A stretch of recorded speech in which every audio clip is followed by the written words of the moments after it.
नमस्कार मेरे प्यारे विद्यार्थियों, आप सभी का मेरे YouTube channel Gopal sir with English और हिस्ट्री में हार्दिक स्वागत। जैसा कि आप स्क्रीन पर देख पा रहे हैं, हम सिंधु घाटी सभ्यता की ओर अग्रसर हैं। सिंधु घाटी सभ्यता हमारा टॉपिक चल रहा है 12th क्लास का ईटीएम मन की और अस्थियाँ। उसके अंतर्गत हमने पिछले वीडियो में हड़प्पा सभ्यता के निर्वाह के तरीके पढ़े थे, कृषि प्रौद्योगिकी पढ़ी थी। आज हम पढ़ने जा रहे हैं मोहनजोदड़ो एक नियोजित शहर। पहले हम मोहनजोदड़ो के बारे में पढ़ेंगे, फिर इसमें जो इम्पोर्टेंट चीज़ें हैं या वस्तुएं जो हमें यहाँ से प्राप्त हुई है उसके बारे में पढ़ेंगे। तो शुरू करते हैं। आज का टॉपिक है सिंधु घाटी सभ्यता पार्ट 5। इसके अंतर्गत सिंधु घाटी सभ्यता का एक प्रसिद्ध स्थल है जिसका नाम है मोहनजोदड़ो। ठीक है, तो पहला क्या है, आप इस चित्र के माध्यम से, इस चित्र में देख रहे हैं। ठीक है, ये सब पिक्चर है, ये मोहनजोदड़ो है। बहुत एक नियोजित शहर है, बहुत तरीके से इसको बसाया गया था। ठीक है, तो हम पढ़ रहे हैं मोहनजोदड़ो। क्या पढ़ रहे हैं? मोहनजोदड़ो।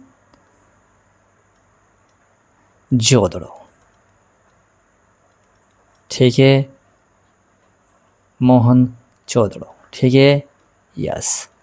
अब बात करते हैं आखिर में, ये जो स्थल है सिंधु घाटी सभ्यता या हड़प्पा सभ्यता का, ये आखिर हमें है कहाँ पर, ये इस वर्तमान में कहाँ पर स्थित है। ठीक है, वर्तमान में ये कहाँ पर स्थित है वो हमें पता होना चाहिए। ठीक है, तो वर्तमान में ये कहाँ पर है भाई? सिंध क्षेत्र में। कहाँ पर है? सिंध क्षेत्र में है। ठीक है, और सिंध क्षेत्र कहाँ पड़ता है भाई? पाकिस्तान में। ठीक है, सिंध क्षेत्र में है। ठीक है, और कौन सी नदी के किनारे? सिंधु नदी के किनारे। ठीक है, किनारे। ठीक है, और सिंध कहाँ पर पड़ता है? ये सिंध क्षेत्र पड़ता है पाकिस्तान में। ठीक है, के तट पर स्थित है। ठीक है, यहाँ से यह स्थल मिला है हमें। ठीक है, ये मोहनजोदड़ो वो सिंधु नदी के किनारे है और क्षेत्र कौन सा है? सिंधु क्षेत्र है, जो कि वर्तमान में कहाँ पर है? पाकिस्तान में। ठीक है, इसकी खोज जो की वो की किसने की, किसके द्वारा की गई? 1922 में। किसके द्वारा? राखलदास के द्वारा। किसके द्वारा? राखलदास बनर्जी द्वारा इसकी खोज की गई। ठीक है, राखलदास बनर्जी द्वारा इसकी खोज की गई। किसके निर्देशन में? जॉन हर्बर्ट मार्शल के निर्देशन में। ठीक है, जॉन हर्बर्ट मार्शल के निर्देशन में खोजा गया। पहला स्थल था हड़प्पा और दूसरा स्थल था मोहनजोदड़ो। हड़प्पा खोजा गया 1921 में, मोहनजोदड़ो खोजा गया 1922 में। क्लियर? कहाँ पर है? सिंध क्षेत्र में। सिंध कहाँ है? पाकिस्तान में। कौन सी नदी के किनारे? सिंधु नदी के किनारे। कब? 1922 में। किसके द्वारा खोजा गया? राखलदास बनर्जी के द्वारा खोजा गया। ठीक है, अब हम बात करते हैं इसकी एक अच्छी सी ट्रिक पढ़ लेते हैं। अब ये याद नहीं रहे, इसकी ट्रिक है, ट्रिक लीजिए, आपके सामने प्रस्तुत है। ठीक है, ट्रिक में याद रखना है मौसी 22 रख। मौसी 22 रख। ठीक है, मौसी 22 रख। ठीक है, क्या रख? 22 रख। ठीक है, मौ से क्या होता है? मोहनजोदड़ो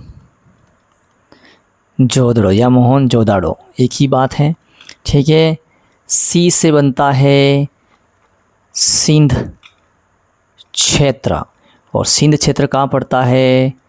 पाकिस्तान में। ठीक है, 22 का मतलब होता है इसकी खोज हुई 1922 में, और रख का मतलब होता है इसकी खोज करने वाला व्यक्ति कौन था? राखलदास बनर्जी। इसी खोज करने वाला कौन था? राखलदास बनर्जी। अच्छा, इसका शाब्दिक अर्थ क्या होता है? मोहनजोदड़ो का शाब्दिक अर्थ, शाब्दिक अर्थ। ठीक है, इसका शाब्दिक अर्थ होता है, वो होता है मृतकों का टीला। ठीक है, इसका शाब्दिक अर्थ क्या होता है? मृतकों का टीला। इसे आपको नोट्स बनाना है। ठीक है, तो मोहनजोदड़ो का शाब्दिक जो अर्थ होता है मृतकों का टीला। ठीक है, मृतकों का टीला भी इसको कहा जाता है। ठीक है, चलो नेक्स्ट बढ़ें। यस, इसके आगे यस, अब बात करते हैं यहाँ से हमें क्या क्या प्राप्त हुआ है। पहला जो प्राप्त हुआ है वो विशाल स्नानघर। क्या मिला है? विशाल स्नानघर। ठीक है, मिला स्नानागार। ठीक है, स्नानागार समझते हो, वही बाथरूम। यहाँ से हमें मिला है। और यहाँ से हमें क्या मिला है भाई? क्या मिला है यहाँ से हमें? माल गोदाम। ठीक है, ठीक है, या विशाल आंगन। ठीक है, माल गोदाम, विशाल आंगन। हालांकि आपका इम्पोर्टेंट नहीं है, आपको तो बस एक ही चीज़ याद रखना, विशाल स्नानघर मिले यहाँ से हमको, यह आपको याद है। बहुत सारी चक्कियाँ मिली है, वो भी याद रखने। यहाँ से हमें लगभग 700 कुएँ प्राप्त हुए। कितने कुएँ? 700 कुएँ प्राप्त हुए हैं। ठीक है, कितने कुएँ प्राप्त हुए हैं? 700 कुएँ हमें यहाँ से प्राप्त हुए हैं। ठीक है, और हमें और क्या प्राप्त हुआ है यहाँ से? हमें बहुत सारी चक्कियाँ। चक्कियाँ कौन सी? अपने गेहूँ पीसते हैं वो वाली। ठीक है, अनाज को पीसने वाली चक्कियाँ यहाँ से हमें प्राप्त होता है। ठीक है, अब विशाल स्नानागार के बारे में हम पढ़ेंगे आगे, इसका क्या महत्व है। ठीक है, चलो, मोहनजोदड़ो की जो बस्ती थी टोटल कितने भागों में विभाजित थी? 2 भागों में विभाजित थी। ठीक है, मोहनजोदड़ो, ठीक है, मोहनजोदड़ो की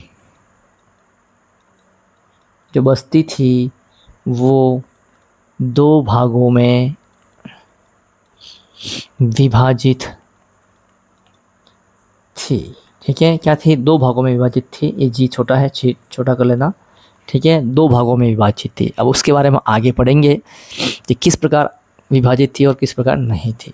तो सबसे इम्पोर्टेंट चीज़ याद रखनी है, मोहनजोदड़ो कहाँ पर है? सिंध क्षेत्र में है। सिंध क्षेत्र कहाँ है? पाकिस्तान में है। किस नदी के किनारे प्राप्त हुआ? सिंधु नदी के किनारे प्राप्त हुआ। इसकी खोज कब की गई? 1922 में की गई। किसके द्वारा की गई? राखलदास बनर्जी के द्वारा की गई। इसकी शॉर्ट ट्रिक मैंने बताई थी आपको। इन सारी चीज़ों को एक लाइन में याद रखना है, और वो है मौसी 22 रख। मौ से मोहनजोदड़ो, सी से सिंध क्षेत्र जो कि पाकिस्तान में, और सिंध से बनता है सिंधु नदी के क्षेत्र, ठीक है, किनारे। और 22 का मतलब है 1922, और रख का मतलब होता है राखलदास बनर्जी। और मोहनजोदड़ो का जो शाब्दिक अर्थ है वो है मृतकों का टीला। यहाँ से हमें क्या क्या प्राप्त हुआ है? विशाल स्नानागार। ये देखो विशाल स्नानागार है, ये देखो है विशाल स्नानागार। ये स्नानागार यहाँ पे स्नान होता था। ठीक है, यहाँ से हमें क्या प्राप्त हुए हैं? लगभग 700 कुएँ प्राप्त हुए हैं। बहुत सारी चक्कियाँ प्राप्त हुई है। वो जो मोहनजोदड़ो है वो लगभग 2 भागों में, इसकी जो बस्तियाँ थी वो 2 भागों में विभाजित थी। क्लियर? चलो आगे बढ़ते हैं। चलो यस,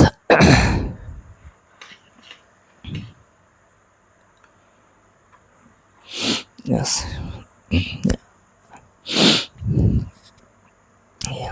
चलो मोहनजोदड़ो के बारे में पढ़ते हैं। अब यहाँ से हमें क्या क्या प्राप्त हुआ है। ठीक है, तो सबसे पहले बात करेंगे ये अवतल चक्कियाँ। यहाँ से हमें क्या प्राप्त हुआ है? अवतल चक्कियाँ। अनाज पीसने के लिए जो चक्कियाँ होती हैं उन्हीं को बोलते हैं अवतल चक्कियाँ। ठीक है, ये हमें सर्वाधिक कहाँ से प्राप्त हुई है? मोहनजोदड़ो से प्राप्त हुई। कहाँ से प्राप्त हुई है? मोहनजोदड़ो से प्राप्त हुई है। ठीक है, अब इनका उपयोग कहाँ होता था वो बताना है आपको। तो भोजन बनाने में, कहाँ पर?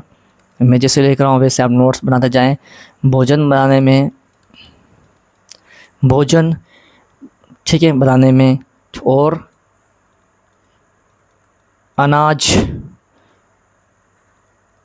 पीसने में। ठीक है, अनाज पीसने के यंत्र हमें यहाँ से प्राप्त हुए। इसी को बोलते हैं, क्या बोलते हैं? अवतल चक्कियाँ।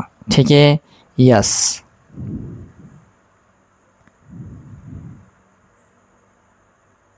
ठीक है, अनाज पीसने, भोजन बनाने के यंत्र या अनाज पीसने के यंत्र, ठीक है,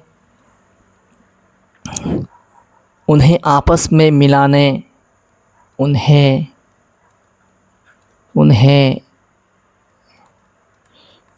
आपस में मिलाने, साथ में मिश्रण करने व पकाने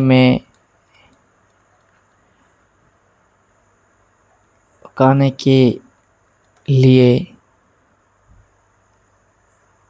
बर्तनों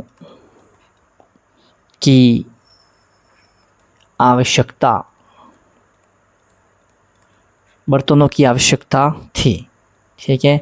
तो क्या होता था, भोजन को बनाने के लिए या अनाज पीसने के लिए कि यंत्र, और उन्हें आपस में मिलाने के, ठीक है, उन्हें आपस में मिलाने के लिए और मिश्रण व पकाने के लिए बर्तनों की आवश्यकता होती थी। तो भोजन को बनाने के लिए बर्तनों की आवश्यकता होती थी, अनाज को पीसने के यंत्र और साथ में उनको मिलाने के लिए भी किसकी आवश्यकता होती थी, बर्तनों की आवश्यकता होती थी, ठीक है। मिश्रण व पकाने के लिए भी बर्तनों की आवश्यकता होती थी, ठीक है। इन सभी को साथ में लिखना है, इन सभी को पत्थर, तो उस समय जो बर्तन बनते थे वो किससे बनते थे, पत्थर, धातु से और मिट्टी से बनाए जाते थे, ठीक है। किस समय, मोहनजोदड़ो से हमें जितने भी बर्तन मिले हैं वो मिट्टी के मिले हैं, वो पत्थर के मिले हैं, वो धातु से बने हुए मिले। तो उस समय के जो लोग थे, वहाँ के जो मोहनजोदड़ो के जो निवासी थे, वो जो लोग थे, वो अपने भोजन को बनाने के लिए, अनाज को पीसने के लिए, फिर उनको उन दोनों को मिश्रण करने के लिए, पकाने के लिए, ठीक है, क्या करते थे, जब वो अनाज पीसते थे, अनाज पीसने के बाद मिश्रण करते थे, मिश्रण करने के बाद वो पकाते थे, तो इन सभी को पकाने के लिए, इन चीज़ों को पकाने के लिए बर्तनों की आवश्यकता होती थी। और ये सारे बर्तन वो किससे बने होते थे, पत्थरों से, और किससे बने होते थे, धातुओं से, और किससे बने होते थे, तथा मिट्टी के, ठीक है, मिट्टी से बनाया जाता था, मिट्टी से बनाया जाता था, ठीक है। तो आपको इतना ध्यान रखना है कि मोहनजोदड़ो से हमें जो बर्तन मिले हैं भोजन पकाने के लिए या फिर अनाज पीसने के बाद मिश्रण करने के लिए या उनको पकाने के लिए जो बर्तनों की आवश्यकता होती थी, वो पत्थरों से, धातुओं से और मिट्टी से बनाया जाता था, ठीक है। मोहनजोदड़ो से जितने भी बर्तन मिले वो धातु से बने होते थे या फिर मिट्टी से बने होते थे या फिर पत्थरों से बने होते थे। वो उन बर्तनों के अंदर भोजन को पकाने, उनको मिश्रण करने के लिए उनका उपयोग किया जाता था, ठीक है। चलो नेक्स्ट पढ़े। यस, अब हम बात करते हैं, किसके बारे में बात करते हैं, अवतल चक्कियों के बारे में। हम अवतल चक्कियाँ बात कर रहे हैं, पढ़ रहे हैं। अभी आपके सामने दिख रही है ये सारी क्या है, अवतल चक्कियाँ हैं। क्या है ये सारी अवतल चक्कियाँ हैं ना, अपनी देसी भाषा में क्या बोलते हैं, घंटी बोलते हैं। अनाज को पीसते थे पहले के लोग, पुराने जो प्राचीन काल के जो लोग थे। अभी भी हम देखते हैं, आज 15 से 20 साल पहले जो गाँव के जो लोग हैं वो इस प्रकार की घंटियों से क्या करते थे, अनाज को पीसते थे, ठीक है। सुबह में जल्दी उठ के इनको पीसा जाता था, फिर अपने काम पे लगते थे, और वही जो आटा था, अनाज जो पीसा था वो आटा निकलता, उस आटे से खाना बनता या रोटियां बनती थी। तो अवतल चक्कियाँ यहाँ से हमें बड़ी मात्रा में अवतल चक्कियाँ मिली है, ठीक है। तो अवतल चक्कियाँ हमें बड़ी मात्रा में कहाँ से मिली है, मोहनजोदड़ो में। पहला इम्पोर्टेंट नोट यही है। तो जो अवतल चक्कियाँ जो हैं वो हमें कहाँ से प्राप्त हुई है बड़ी संख्या में, वो मिली है मोहनजोदड़ो से। अवतल चक्कियाँ बड़ी संख्या में मिली, कहाँ से, मोहनजोदड़ो से, ठीक है। अब इनका प्रयोग कहाँ होता था, आपको अच्छे से पता है। चक्कियों का प्रयोग हमेशा अनाज को पीसने में किया जाता था, ठीक है। अनाज को पीसने में किया जाता था। और ये जो अवतल चक्कियाँ थी वो कैसी होती थी, कठोर होती थी। पत्थर की होगी तो कठोर ही होगी, सीधी सी बात है, कठोर होती थी, ठीक है। कंगरीले, ठीक है, या फिर किससे, बलुआ पत्थर से निर्मित थी या बनी थी, निर्मित थी या निर्मित होती थी। तो अवतल चक्कियाँ बड़ी संख्या में हमें मोहनजोदड़ो से प्राप्त हुई है, जिसका प्रयोग अनाज को पीसने में किया जाता था। और ये जो अवतल चक्कियाँ थी वो कठोर होती थी, कंकरीली होती थी और ख़ास करके बलुआ पत्थर से निर्मित होती थी। ठीक है, यस।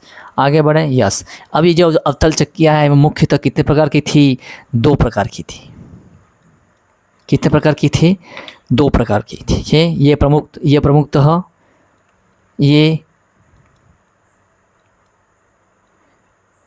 प्रमुखतः 2 प्रकार की। कितनी प्रकार की?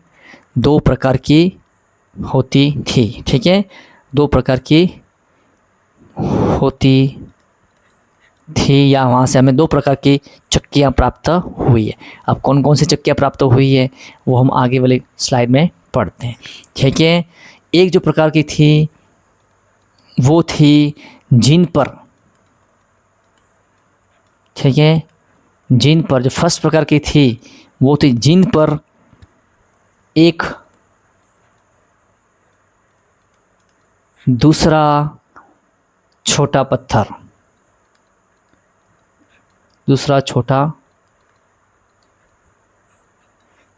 छोटा पत्थर आगे पीछे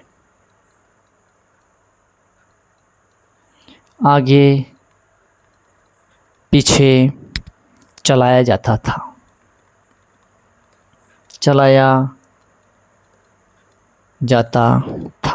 ठीक है, यस। ये दिख रहा है, इस प्रकार की ये जो वाली चक्कियाँ जो वर्तमान में अभी तो नहीं है, प्राचीन काल में या अभी आप आपकी दादी जी से या अपने घर पे आप पूछ सकते हो कि ये घंटी क्या होती थी। इसको हम देसी भाषा में घंटी भी बोलते हैं। एक पत्थर नीचे होता था और एक पत्थर ऊपर होता था। ये जैसे ये एक पत्थर नीचे होता था और इसी के ऊपर एक पत्थर और होता था और यहाँ ऐसा था और यहाँ एक डंडी ऐसा लगे होते। फिर इस डंडी को पकड़ के चारों तरफ घुमाया जाता था और यहाँ उसको खड़ा करके यहाँ अनाज डाला था, फिर घुमाते थे और यहाँ एक वो चीज़ बनी होती थी। ठीक है, वो अनाज इकट्ठा होके यहाँ एक ओखली टाइप बना होता था, यहाँ वो अनाज घिर के, ठीक है, यहाँ पीस कर यहाँ गिरा था, फिर इसको हाथों से यूँ करके और बाहर की ओर हम निकालते थे। ठीक है, इस प्रकार आप देख सकते हैं कहीं के घरों पे अभी भी मिल जाएगी। ठीक है, यस। तो एक पत्थर, ठीक है, जिन पर एक दूसरा पत्थर, छोटा पत्थर, एक दूसरा छोटा पत्थर आगे पीछे घुमाया जाता, ये वाला पत्थर, जैसे कि ये एक पत्थर है और ये ओखली टाइप थी, इसके ऊपर इसको रखा था और इसके ऊपर एक पत्थर और छोटा पत्थर होता और इस पे ही एक डंडी लगी होती थी यहाँ पे। ठीक है, अब यहाँ इस वाले पत्थर को खड़ा करके यहाँ अनाज डाला जाता था। ठीक है, या फिर यहाँ जगह होती थी, यहाँ अनाज डालते, फिर इसको घुमा जाते। ये अनाज क्या होता था, इस दूसरे वाले पत्थर से क्या टकरा के घिस कर क्या बन जाता था, आटा बन जाता था। और ये आटा सीधा कहाँ गिरा था, यहाँ ओखली में गिरा था। फिर हाथ से लोग क्या करते थे, इसको निकाल लेते, यहाँ एक जगह होती थी इस प्रकार, तो यहाँ इस प्रकार इकट्ठा कर देते थे। ठीक है, तो इस प्रकार का अवतल चक्कियाँ होती थी। एक प्रकार तो ये हो गया।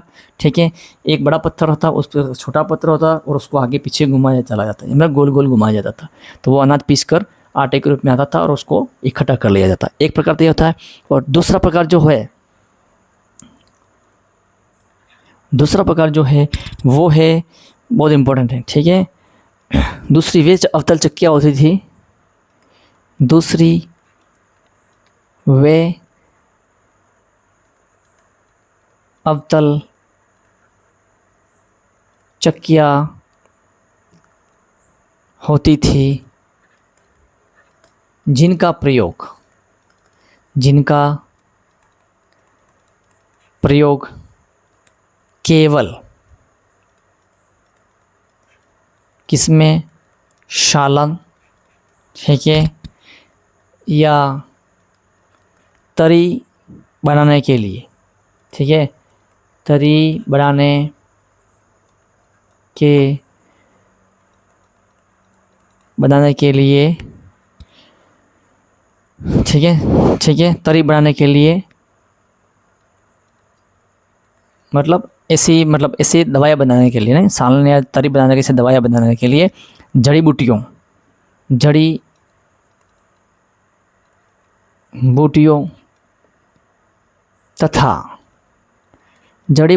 तथा मसालों को कूटने के लिए, किसको, मसालों को कूटने के लिए किया जाता था। ठीक है, ये इस प्रकार का होता था, ये इस प्रकार की, ठीक है, और ये इसका डंडा होता था एक, ठीक है। यहाँ पर जड़ी बूटी डाली थी और इसे जोर जोर से इसको मारते थे, या अगर पीसते, ये वर्तमान में अपने किचन में मिल जाती है। ठीक है, इस प्रकार की जो चक्कियाँ हैं वो वर्तमान में हमें हमारे किचन में मिल जाती है। जैसे अदरक को कूटने के लिए, मसालों को, इलायची कूटने के लिए हम इसका यूज़ करते हैं। ठीक है, जिसको हमाम दस्ता भी बोलते हैं अपनी देसी भाषा के अंदर। ठीक है, ठीक है। दूसरी प्रकार की जो चक्कियाँ थी, दूसरी प्रकार के पत्थरों को,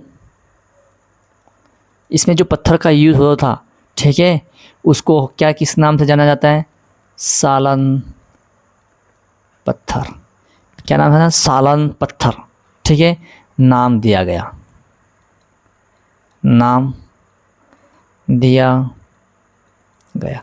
देखो, ये वर्तमान में जो अपने किचन में मिलती है वो तो धातु से बनी मिलती है। ठीक है, लेकिन पहले के ज़माने में जो मोहनजोदड़ो से हमें जो चक्कियाँ मिली दूसरे प्रकार की, वो पत्थरों की मिली है। ठीक है, ये सारा चीज़ें पत्थरों से बनी होती थी। ठीक है, ऊपर कूटने वाला भी पत्थर को, ये सारा पत्थर की होती थी। तो वो जो पत्थर होता है उसको क्या नाम दिया गया? सालन पत्थर। क्या नाम दिया गया? सालन पत्थर नाम दिया गया। जो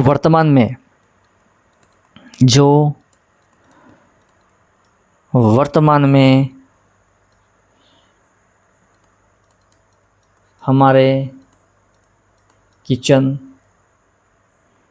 में क्या होती है? प्रयुक्त होती है, या इसका प्रयोग किया जाता है, प्रयुक्त होती है। तो इस प्रकार आपको अच्छे से नोट्स बना लेना है। तो अवतल चक्कियाँ क्या होती थी आपको बताइए। अवतल चक्कियाँ हमें बड़ी संख्या में मोहनजोदड़ो से प्राप्त हुई है, जो प्रमुख अनाज को पीसने के लिए इसका उपयोग किया जाता था। ठीक है, ये जो अवतल चक्कियाँ थी वो कठोर होती, कठोर होगी क्योंकि पत्थर की बनी होती थी, बलुआ पत्थर से बनी होती थी, कंकरीले पत्थर से बनी होती थी। चूँकि कंकरीला पत्थर मतलब उबड़ खाबड़, तभी तो अनाज पिसेगा अच्छे से। ठीक है, और बलुआ पत्थर से निर्मित होती थी। ये प्रमुख तो दो प्रकार की है, दो प्रकार की प्रमुखता हमें वहाँ से मिली है। एक जिन पर बड़ा पत्थर होता था, उस पर छोटा पत्थर होता था, उसको आगे पीछे घुमाया जाता था। ठीक है, जो बड़ी चक्कियाँ हैं, या मैंने बताया ये वाली चक्कियाँ। ठीक है, फर्स्ट प्रकार की। और दूसरे प्रकार की इस प्रकार की जो चक्कियाँ हैं, मतलब हमाम दस्ता बोल सकते हैं हम, हमाम दस्ता। ठीक है, अदरक और कूटने के लिए इस प्रकार की चक्कियाँ होती थी। लेकिन उस समय जो हमें प्राप्त हुई वो पत्थरों की बनी हुई मिली है। जो मोहनजोदड़ो से हमें प्राप्त हुई है इस प्रकार की चक्कियाँ, दूसरी प्रकार की चक्कियाँ हैं, वो हमें पत्थरों से निर्मित मिली है। और इन पत्थरों को ही क्या कहा गया है? सालन पत्थर कहा गया है। क्या कहा गया है? सालन पत्थर का नाम दिया गया है। इस प्रकार आ सकता है मोहनजोदड़ो से हमें प्राप्त दूसरे प्रकार की जो चक्कियाँ मिली है वो किन पत्थरों से मिलकर बनी थी, या उनको क्या नाम दिया गया था? आंसर क्या है? सालन पत्थर, जो कि वर्तमान में हमारे किचन में प्रयुक्त होती है। क्लियर है यहाँ तक? चलो भाई, फिर हम आगे बढ़ते हैं। ये हो गया क्लियर हो अवतल चक्कियाँ? यस। अब बात करते हैं हम Mohenjodaro. Is very very important, एक नियोजित शहर पढ़ रहे हैं अभी, और उसमें हम पढ़ रहे हैं, क्या पढ़ रहे हैं? यस। अब मैंने पहले आपको बताया था मोहनजोदड़ो टोटल की जो मोहनजोदड़ो की जो बस्तियां थी वो कितने भागों में विभाजित थी? 2 भागों में विभाजित थी। एक भाग जो था उसको दुर्ग नाम दिया गया, या फिर गढ़ी क्षेत्र कहा गया। आप यहाँ देख सकते हैं, ये ठीक है, यस, देखिए आप यहाँ पे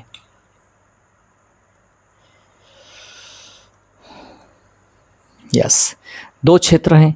एक क्षेत्र तो आपको दिख रहा है ये वाला क्षेत्र, और एक क्षेत्र आपको दिख रहा है ये वाला क्षेत्र। दिख रहा है ये वाला क्षेत्र, दिख रहा है ना? यस। ये जो क्षेत्र है वो, इसको हम गढ़ी क्षेत्र भी कहते हैं, इसको हम दुर्ग भी बोलते हैं। ठीक है, और इसको हम और क्या बोल सकते हैं? ये जो होता है, ये जो था वो छोटा था। ठीक है, छोटा, लेकिन कहाँ पर? ऊंचाई पर स्थित। कहाँ पर? ऊंचाई पर स्थित है। कौन सा क्षेत्र? गढ़ी क्षेत्र, दुर्ग क्षेत्र। दुर्ग हमेशा कहाँ बनता है? ऊंचाई पर ही बनता है, पहाड़ी पर बनता है। तो ये वाला जो भाग था, ठीक है, गढ़ी क्षेत्र, ये वाला जो भाग था ये कहाँ था, गढ़ी क्षेत्र। इसको हम गढ़ी क्षेत्र पता है, ये ऊंचाई पर था, ठीक है, ऊंचाई पर था, इसको इसीलिए इसका नाम दिया गया गढ़ी क्षेत्र। इसको हम दुर्ग भी बोलते हैं। ये था तो छोटा छोटा ही होगा, क्योंकि यहाँ पर राजा महाराजा और इसके जो कार्मिक जो बड़े बड़े मंत्री लोग थे वही लोग रहते थे, ठीक है, अमीर लोग रहते थे, रिच पर्सन रहते थे, इसलिए छोटा था, लोग कम रहते थे, तो रिच था, मतलब छोटा था, छोटा क्षेत्र था ये, ठीक है। और साथ ही ये जो था वो कच्ची ईंटों से बना था। याद रखना, कौन सा, गढ़ी क्षेत्र कच्ची ईंटों से बना था, ठीक है, कच्ची ईंटों से। अब ध्यान रखना, सबसे इम्पोर्टेंट चीज़, सबसे पहले जो मोहनजोदड़ो की बस्तियाँ थी वो कितने क्षेत्र में विभाजित थी, 2 क्षेत्रों में। फर्स्ट का नाम क्या था, गढ़ी क्षेत्र, इसको हम दुर्ग भी बोलते हैं। ये ऊंचाई पर था तो छोटा, लेकिन ऊंचाई पर। ये इसकी विशेषताएँ, आ सकता है विशेषताएँ, मोहनजोदड़ो की बस्तियों की विशेषताएँ लिखिए। तो उस समय आपको लिखना है मोहनजोदड़ो की बस्तियाँ 2 भागों में विभाजित थी। प्रथम का नाम गढ़ी क्षेत्र था, जिसको हम दुर्ग के नाम से भी जानते हैं। ये छोटा एरिया था, छोटा क्षेत्र था, लेकिन काफ़ी ऊंचाई पर स्थित था, और ये कच्ची ईंटों से निर्मित था। इसको हम पश्चिमी क्षेत्र भी नाम दे सकते हैं, ठीक है। ये पश्चिम में था, इसीलिए इसको पश्चिम क्षेत्र भी नाम दिया गया है। और यहाँ पर जो लोग रहते थे वो रहते थे राजा और उसके अधीनस्थ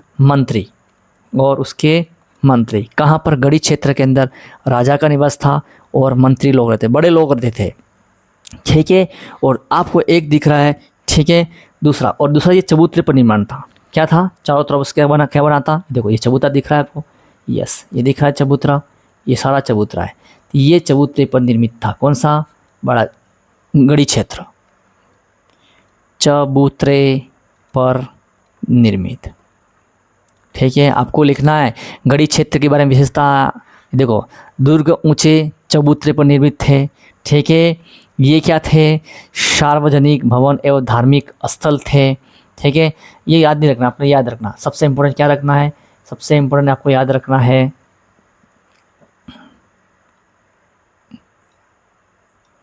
सबसे याद रखना है, ये पश्चिम में स्थित था, इसीलिए इसको पश्चिमी क्षेत्र भी कहा गया है, ठीक है। इसको गढ़ी क्षेत्र भी कहा गया है, इसको दुर्ग भी कहा गया है। गढ़ी मतलब गढ़, दुर्ग, ठीक है। दुर्ग क्षेत्र कहाँ होते हैं, ऊंचाई पर होते हैं, ठीक है।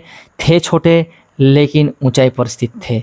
साथ ही इसका जो निर्माण हुआ था वो कच्ची ईंटों से हुआ था। ये 3-4 चीज़ें आपको याद रखना है, ठीक है। छोटा था लेकिन ऊंचाई पर था, इसको गढ़ी क्षेत्र के नाम से भी जाना जाता है, इसको दुर्ग क्षेत्र के नाम से जाना जाता है, और ये पश्चिम भाग में स्थित था, ठीक है।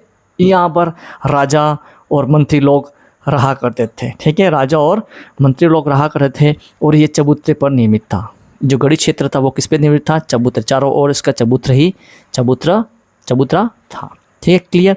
अब हम बात करते हैं निचला शहर, किसी बात करते हैं, निचला शहर, ठीक है, ये ठीक है। अब हम बात करते हैं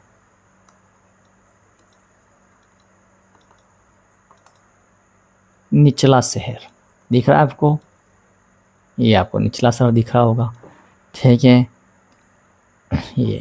ये वाला जो भाग है ये पूरा निचला क्षेत्र है, ठीक है। इसको क्या नाम दिया गया है, निचला क्षेत्र, ठीक है। इसको निचला क्षेत्र भी कहते हैं। साथ ही, ठीक है, ये इसके बनस्पति ये बहुत बड़ा था, ठीक है। और ये कहाँ बनाया गया था, नीचे बनाया गया था, मतलब पहाड़ी पर नहीं था, नीचे, ठीक है, नीचे बनाया गया था। और क्या विशेषता है इसकी, ठीक है। और इसको निचला शहर या फिर निचली बस्ती नाम दिया गया, ठीक है, निचला शहर या निचली बस्ती नाम दिया गया, ठीक है। अब यहाँ पे जो लोग रहते थे वो मध्यम वर्ग के लोग, मध्यम व श्रमिक वर्ग के लोग रहते थे। याद रखना है, ये इसको क्या नाम दिया गया, निचला शहर। ठीक है, बहुत बड़ा था लेकिन नीचे बनाया गया था, इसको निचला शहर या निचली बस्ती के नाम से जाना जाता है। साथ ही इसको नगर क्षेत्र भी का नाम भी दिया गया है। ठीक है, नगर क्षेत्र।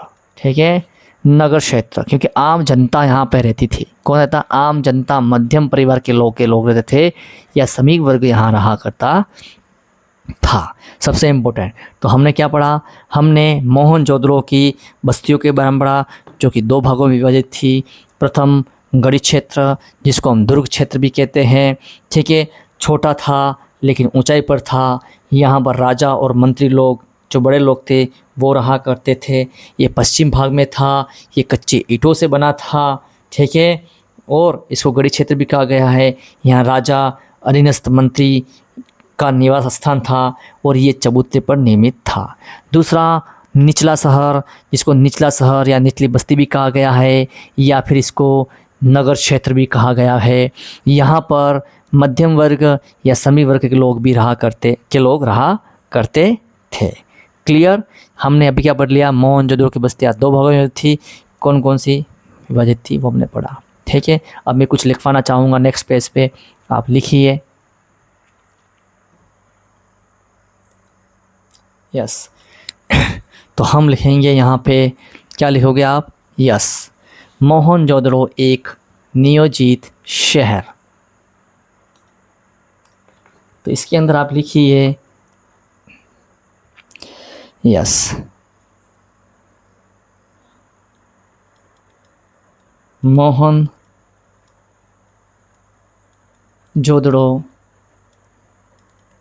एक नियोजित शहर। ठीक है, मोहनजोदड़ो एक नियोजित शहर। तो इसमें लिखिए आप। ठीक है, यस, इसमें क्या क्या चीज़ें लिखनी है, सबसे इम्पोर्टेंट,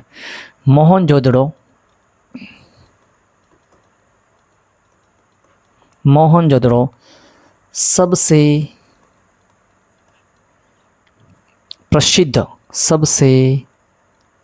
प्रसिद्ध पुरा स्थल। ठीक है, कौन सा स्थल, पुरा स्थल, जिसको हम बोल सकते हैं प्राचीन। ठीक है, लेकिन सबसे पहला खोजा गया स्थल कौन सा था, हड़प्पा था।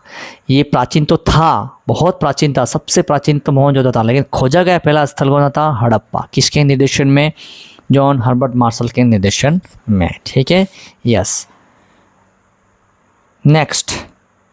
ठीक है, नेक्स्ट हम लिखेंगे, इसकी जो बस्ती थी वो कितने भागों में विभाजित थी, बस्ती 2 भागों में विभाजित थी। किसकी, मोहनजोदड़ो की जो बस्तियाँ थी 2 भागों में विभाजित थी।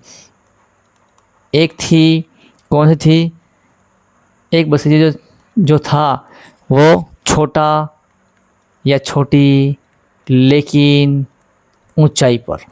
ठीक है, ऊंचाई पर, जिसको क्या नाम मिलेगा, गढ़ी क्षेत्र, और क्या नाम दिया गया, दुर्ग क्षेत्र। ठीक है, और क्या नाम दिया गया, ठीक है, दुर्ग क्षेत्र और गढ़ी क्षेत्र। इसको गढ़ी क्षेत्र और दुर्ग क्षेत्र। और ये कौन से भाग में स्थिति, पश्चिमी भाग में स्थिति। यहाँ पर राजा व मंत्री लोगों का निवास था।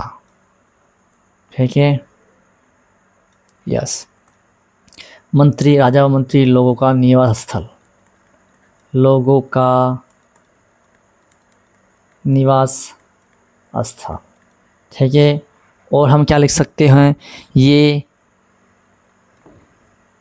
कच्ची ईंटों से बना था, साथ ही इसका निर्माण चबूतरे पर, ठीक है, चबूतरे पर निर्मित। कौन सा? गढ़ी क्षेत्र, दुर्ग क्षेत्र कच्ची ईंटों से बना था। राजा व अधीनस्थ मंत्री लोग रहते थे। पश्चिम दिशा में था, इसको दुर्ग क्षेत्र भी कहा, गढ़ी क्षेत्र भी कहा, और चबूतरे पर निर्मित था। ऊंचाई पर था छोटा, क्योंकि लोग जो खास जो अमीर लोग थे वही रहा करते थे, कम ही लोग होंगे, तो सीधी सी बात है छोटा होगा, लेकिन ऊंचाई पर था। दुर्ग कहाँ होता है? ऊंचाई पर होता है, आपको ऐसे याद रखना है, ठीक है। फिर हम बात करते हैं नेक्स्ट की, ठीक है। दूसरा कौन सा था भाई? दूसरा था नगर क्षेत्र, ठीक है। क्या था? नगर क्षेत्र था। इसको और क्या नाम दिया गया है? ठीक है, निचला शहर, इसको निचला शहर नाम दिया गया, या फिर निचली बस्ती, ठीक है। इसको नगर क्षेत्र के नाम से जानते हैं, निचला शहर के नाम से जानते हैं, और निचली बस्ती के नाम से भी जाना जाता है। ये था तो बड़ा, लेकिन कहाँ बनाया गया था? नीचे, ठीक है। दुर्ग मतलब पहाड़ी क्षेत्र पर नहीं था, समतल भूमि पर नीचे बनाया गया था, और यहाँ आम जनता रहा करती थी, ठीक है।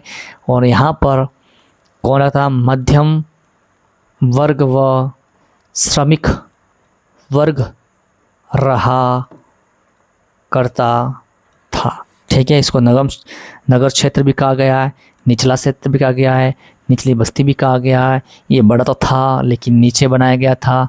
यहाँ पर मध्यम वर्ग के लोग रहते थे, यहाँ पर श्रमिक वर्ग के लोग रहते थे। बेचारे क्या करते थे? मजदूरी करने वाले लोग अपना जीवन यापन जैसे तैसे करके रहा करते, ठीक है।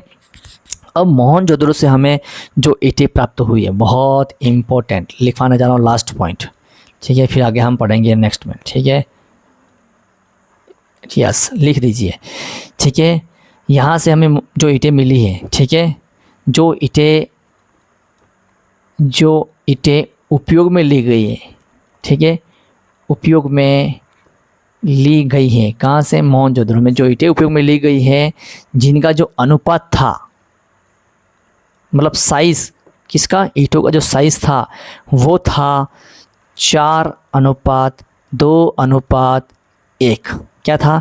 4:2:1, ठीक है।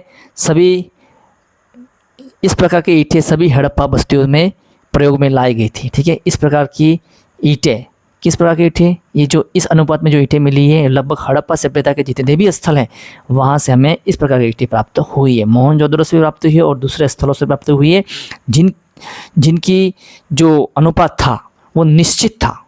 अनुपात क्या था? बिल्कुल निश्चित अनुपात था, ठीक है। लंबाई चौड़ाई ठीक है, ये सारी क्या थे? फिक्स थी, ठीक है। 4:2:1 अनुपात में ईंटों का निर्माण हुआ था, ठीक है। बहुत ही इंपॉर्टेंट प्रश्न है। हड़प्पा स्थल से हमें जो ईंटें प्राप्त हुई है या प्राप्त हुई थी, जिनका अनुपात क्या है? या तो ABCD में हम आंसर दे रखा होगा, या फिर सीधा आपको आंसर देना है। तो वो अनुपात क्या था? 4:2:1, ठीक है। यस एक चीज़ और याद रखनी है, IMP करके लिखो, ठीक है। मैं जो IMP करूँ वो अलग से और लिखनी है। यस, अब मैंने कहा कि हड़प्पा के जो स्थल थे वो लगभग सभी स्थल 2 भागों में विभाजित थे। जैसे मोहनजोदड़ो 2 भागों में विभाजित था, एक गढ़ी क्षेत्र, एक नगर क्षेत्र। नगर क्षेत्र नीचे बना हुआ था, बहुत बड़ा था। गढ़ी क्षेत्र ऊंचाई पर था, छोटा था, ठीक है। तो हड़प्पा सभ्यता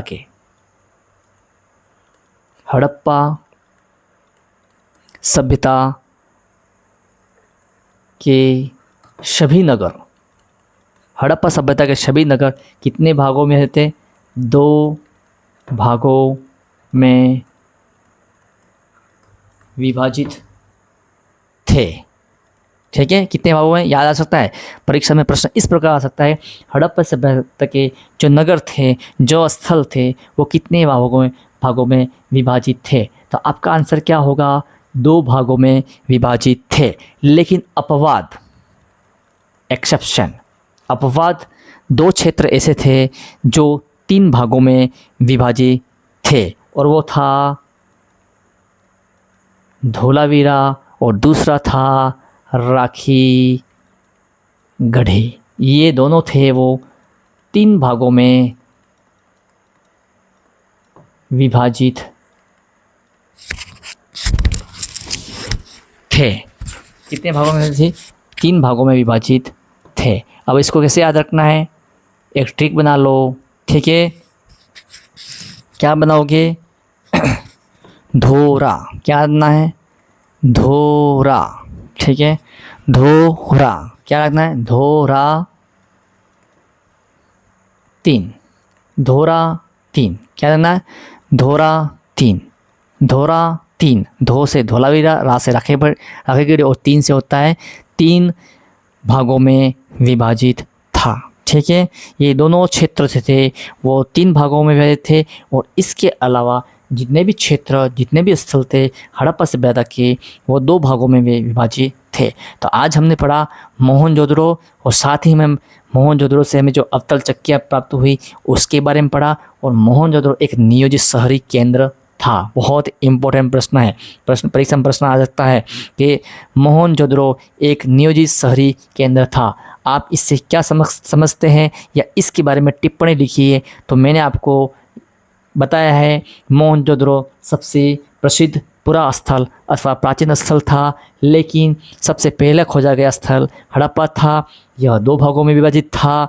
पहला एक ऊंचाई पर बनाया गया जिसको गढ़ी क्षेत्र, दुर्ग क्षेत्र कहा गया है, ठीक है, जो कच्ची ईंटों से बना है, जो कि पश्चिम भाग में है, छोटा लेकिन ऊंचाई पर था। साथ ही यहाँ पर राजा व अधीनस्थ मंत्रियों का निवास स्थल था या फिर यहाँ के लोग रहते थे। ये चबूतरे पर निर्मित था। दूसरा प्रकार का था, बड़ा तो था लेकिन नीचे था, जिसको निचला शहर, बस्ती शहर या फिर नगर क्षेत्र का नाम दिया गया, जहाँ पर मध्यम व श्रमिक वर्ग के लोग रहा करते थे। अब यहाँ से हड़प्पा सभ्यता से हमें जो ईंटें प्राप्त हुई हैं जिनका एक निश्चित अनुपात था 4:2:1, जिसको हम बोल सकते हैं लंबाई इंटू चौड़ाई इंटू ऊंचाई, 4:2:1। ये बहुत इंपॉर्टेंट प्रश्न, एक छोटा प्रश्न बन सकता है। और इस प्रकार की ईंटें हमें हड़प्पा की बस्तियों में लगभग सब जगह से प्राप्त हुई है। और हड़प्पा सभ्यता या हड़प्पा के जितने भी नगर थे वो 2 भागों में विभाजित थे। सभी नगर, सभी स्थल 2 भागों में विभाजित थे। केवल अपवाद के रूप में 2 स्थल ऐसे थे जो 3 भागों में विभाजित थे, और वो था धोरा 3। धोरा 3, धो से धोलावीरा, रा से राखेगढ़ी। ये दोनों क्षेत्र, ये दोनों नगर, ये दोनों बस्तियाँ 3 भागों में विभाजित थी, ठीक है। तो हड़प्पा सभ्यता के ऐसे 2 नगरों के नाम लिखिए जो 3 भागों में विभाजित थे या विभाजित थी। तो वो है धोलावीरा और राखेगढ़ी। इसके अलावा जितने भी नगर, जितने भी स्थल थे वो 2 भागों में विभाजित थे, ठीक है। आज की क्लास हम यहीं समाप्त करने जा रहे हैं। समाप्त करने से पहले मैं आपसे विनती रिक्वेस्ट करना चाहूँगा, यदि मेरे इस चैनल को सब्सक्राइब नहीं किया हो तो सब्सक्राइब करें, कमेंट करें और ज़्यादा से ज़्यादा इस वीडियो को शेयर करें उन बच्चों तक, उन विद्यार्थियों तक जहाँ सुविधा की अभाव है, जहाँ सुविधा का अभाव है। जिस विद्यालय में पढ़ रहे हैं वहाँ सब्जेक्ट टीचर नहीं हैं, तो कहीं क्लास नहीं ले पा रहे हैं, किसी कारण वंश कोई ना कोई कारण हो, तो ये जो वीडियो लेक्चर है उन तक पहुँचाने की ज़्यादा से ज़्यादा कोशिश करें। यही मैं आपसे आशा करता हूँ और पॉजिटिव कमेंट ज़रूर दें। जय हिंद, जय भारत।